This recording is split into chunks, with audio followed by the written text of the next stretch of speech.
Good evening, writers and dreamers. This is something slightly out of what I've been doing, but still relevant. Before I begin me yabbing,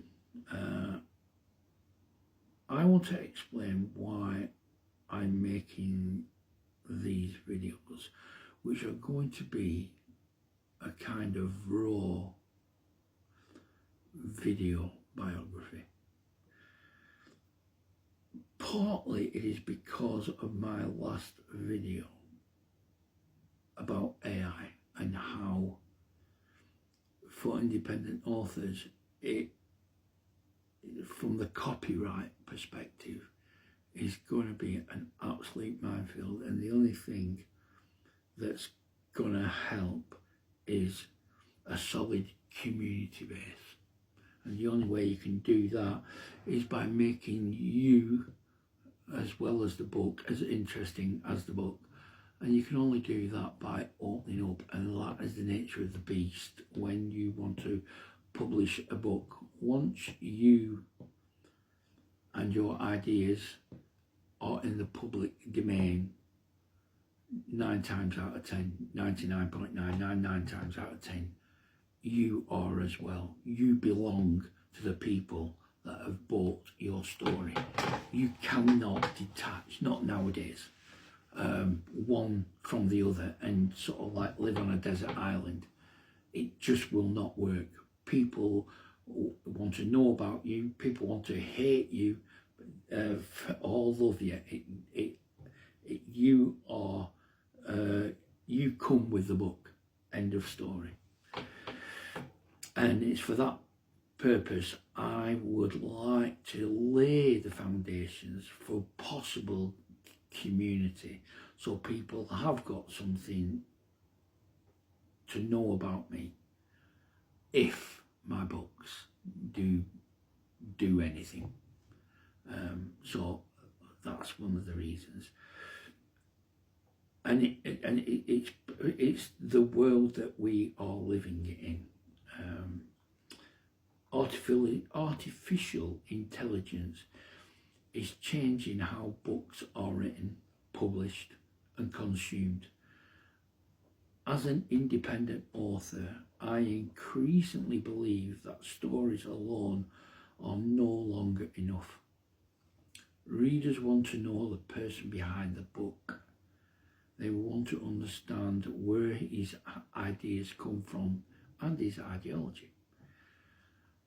So this series, blog, is there to address that. The second reason is more personal. The older I get, the more interested I become in understanding my own journey. Not the major milestones, but the little small moments that quietly shaped who I became. And the third reason is simple. This is a raw autobiography. A record for my family, readers, future generations, and even myself, if I ever need to look back and understand how I arrived at a particular point. Which brings me to what I believe is the catalyst to my writing journey. My grandfather, German. The older I get, the more I wonder about him. Not just what he did, but why he did it. Why do I say that? Because as a 6-year-old child, I have explained lightly did he have an influence in me. but not how. So let me set the stage for you, which is still ingrained in my mind, and it will partly explain a book that I was introduced to through my grandfather in his own inimitable way, and that book was Dune. Why not fairy tales? Why not anything else? Football? I've got no idea. One of the few memories that has remained crystal clear to me to this day is sitting late at night going to bed in a dark room in Germany, in Rastatt.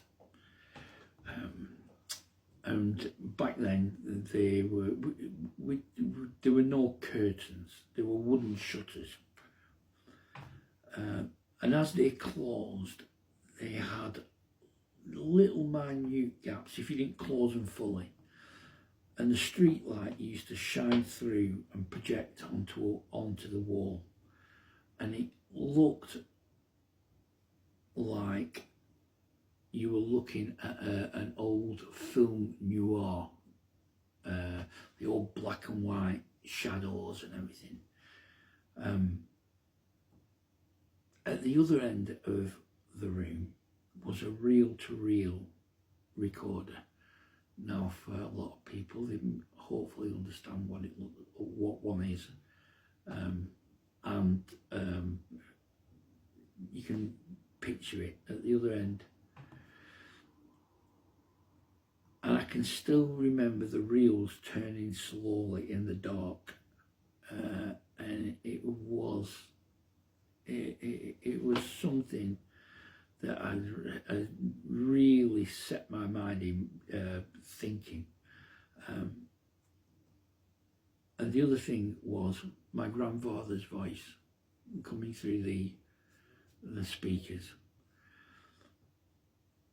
And the strange thing is, he was telling me about Dune, not reading the story, but telling me about it. He was explaining the place, the worlds, the palace, the people, the atmosphere, the other worlds, the connection between all of them. He would tell me who the characters were in terms that I would understand. Jessica, Paul's mother, the Reverend Mother, a witch, and especially the scene of the Gom Jabbar.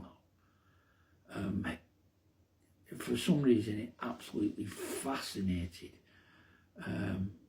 him, and Frank Herbert's writing style.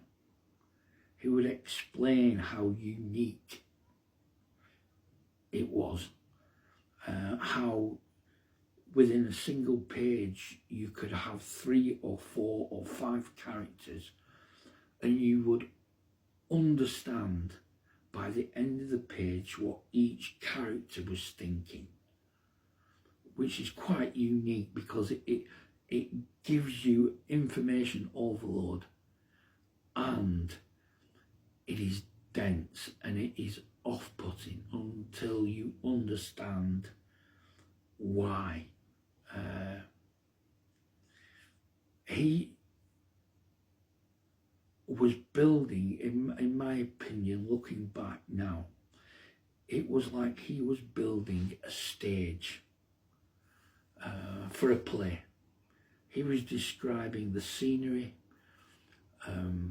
why it was there, what was going to happen, who was going to be playing what and who and why, but not the actual scene itself. He let my imagination take over. it wasn't until I grew up and started reading the book that I meshed the two together. He was creating a world that my imagination could step into. My grandfather, like I said, was German, technically gifted beyond his age, that time he lived in, especially curious and capable of building and fixing almost anything.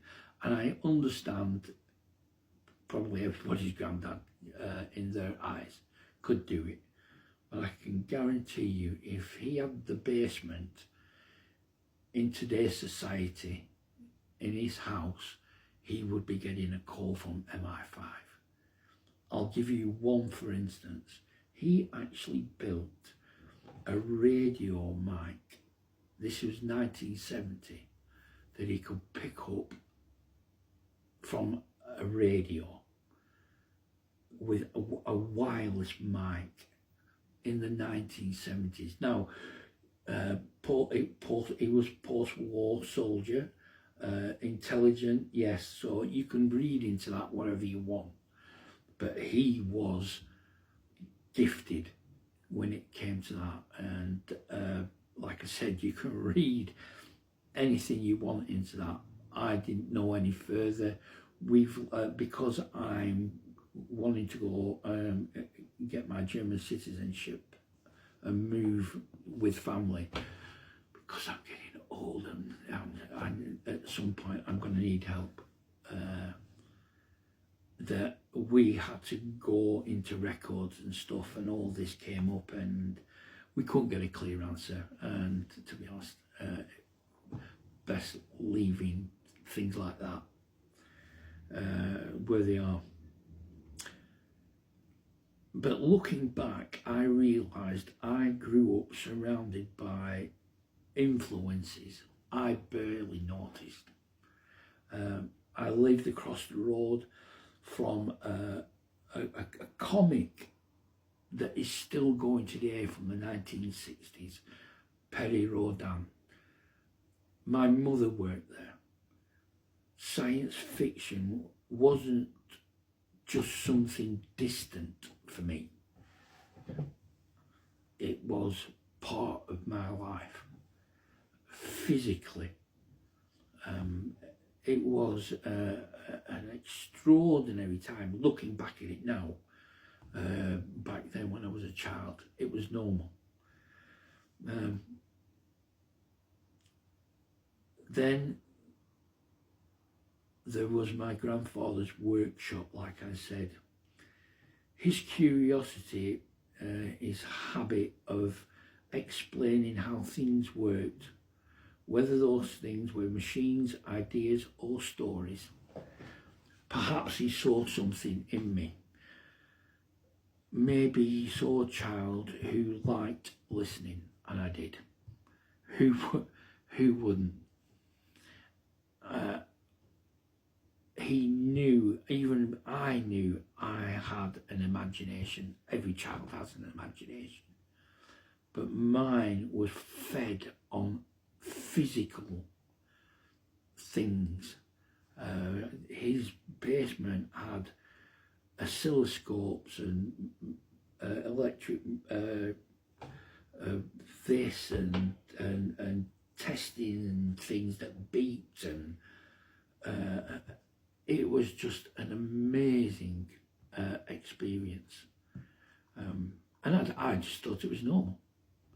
Then on top of that, you had the comics, and he would explain stuff in Dune, even though it was sci-fi and it was space.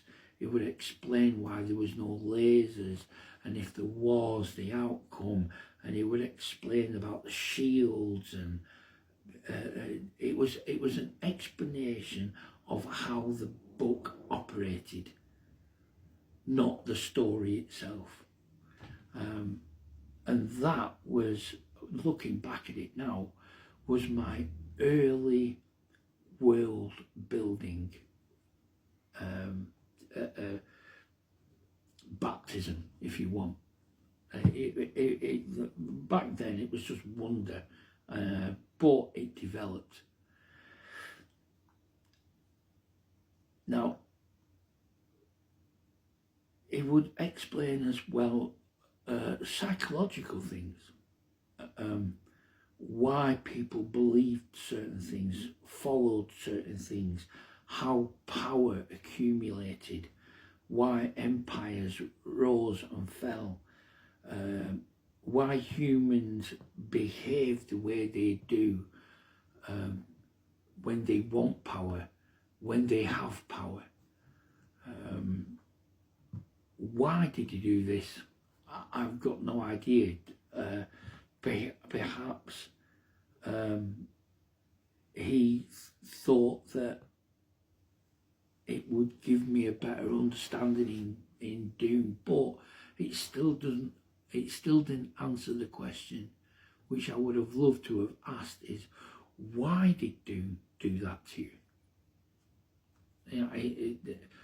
I understand it now, but back then it must have been even more impactful because we didn't have the internet, we didn't have the technology now. It must have been an amazing time to read Dune and understand it. And I wish I could have asked him those questions. I wish I could have sat across from him one more time and said, why Dune and why me? But that conversation never happened. What I do know is, decades later, I'm still talking about it. I don't remember every word. I don't remember every explanation, but I do remember the room. I remember the shutters. I remember the feeling that the book, our book, is not the end of it. It's what you make of it. And something like Dune will be with you forever if you look at it through, how can I say, my grandfather's eyes.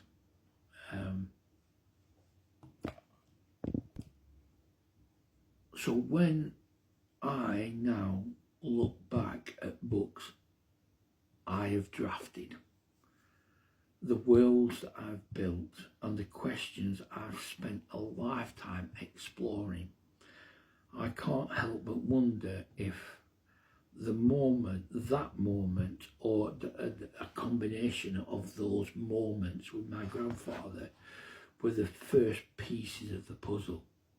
They must have been. As a child, as a grandfather, and the reel-to-reel tape and the conversation of Dune, none of it seemed important at the time. Yet somehow, all those years later, I feel as though those memories quietly helped shape the person I've become. And maybe that's the answer. Maybe it was never really about Dune at all. Maybe it was about curiosity. Maybe it was about learning to ask why. And once the door was open, it never really closed. So that is my first experience that I could point to and say, that is the catalyst that started it off. My grandfather, his room, the explanation of Dune, the Perry Rodin comics that I read, all that, just, it was like a melting pot that I didn't know was cooking at the time. I just thought it was normal. And it wouldn't be until, I would say, another 15 years down the line where, apart from other things, which I'll go into, that started the fire burning. So that's it. That's my volume 1 over with. So I hope this volume 1 helped any future Carters or any relationships a couple of 100 years down the line. Hello everyone. And if by any measure of success, if I sell a couple of books, this is me. So yeah, that's it. Volume 1 over with. Volume 2 when I'm in the mood. But there we are. Thank you very much.